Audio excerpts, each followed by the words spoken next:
Otto met us as we stepped inside the door. Otto always reminds me of an enormous dolphin. He has a big, smooth, bald head, and he's sort of shaped like a dolphin. He must weigh about 300 pounds.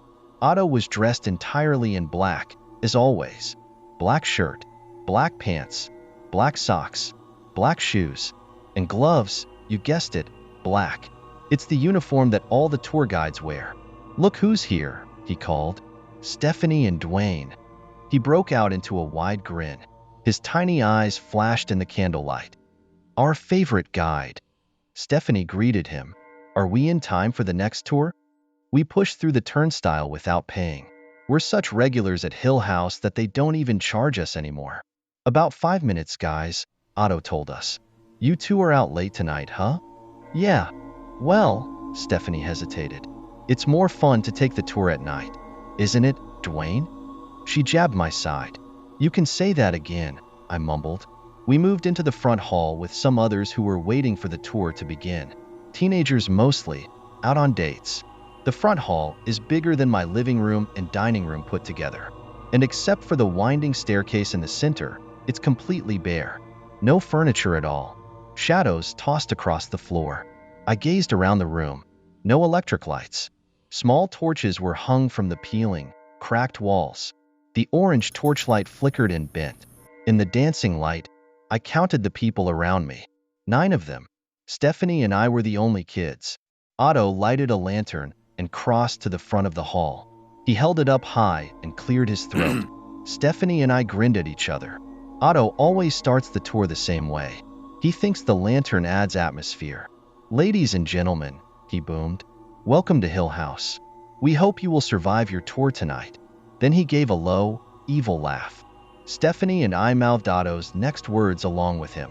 In 1795, a prosperous sea captain, William P. Bell, built himself a home on the highest hill in Wheeler Falls. It was the finest home ever built here at the time. 3 stories high, 9 fireplaces, and over 30 rooms. Captain Bell spared no expense. Why? Because he hoped to retire here and finish his days in splendor with his young and beautiful wife. But it was not to be. Otto cackled, and so did Stephanie and I. We knew every move Otto had. Otto went on. "Captain Bell died at sea in a terrible shipwreck before he ever had a chance to live in his beautiful house. His young bride, Annabelle, fled the house in horror and sorrow." Now Otto's voice dropped. But soon after Annabelle left, strange things began to happen in Hill House. This was Otto's cue to start walking toward the winding stairs. The old, wooden staircase is narrow and creaky. When Otto starts to climb, the stairs groan and grumble beneath him as if in pain. Keeping silent, we followed Otto up the stairs to the first floor. Stephanie and I love this part, because Otto doesn't say a word the whole time. He just huffs along in the darkness while everyone tries to keep up with him. He starts talking again when he reaches Captain Bell's bedroom, a big, wood-paneled room with a fireplace and a view of the river. Soon after Captain Bell's widow ran away, Otto reported, people in Wheeler Falls began reporting strange sightings. Sightings of a man who resembled Captain Bell. He was always seen here, standing by his window, holding his lantern aloft. Otto moved to the window and raised his lantern.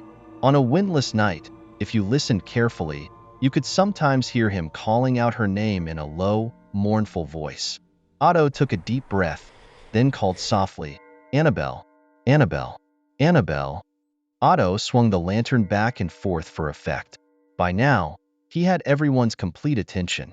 "But of course, there's more," he whispered.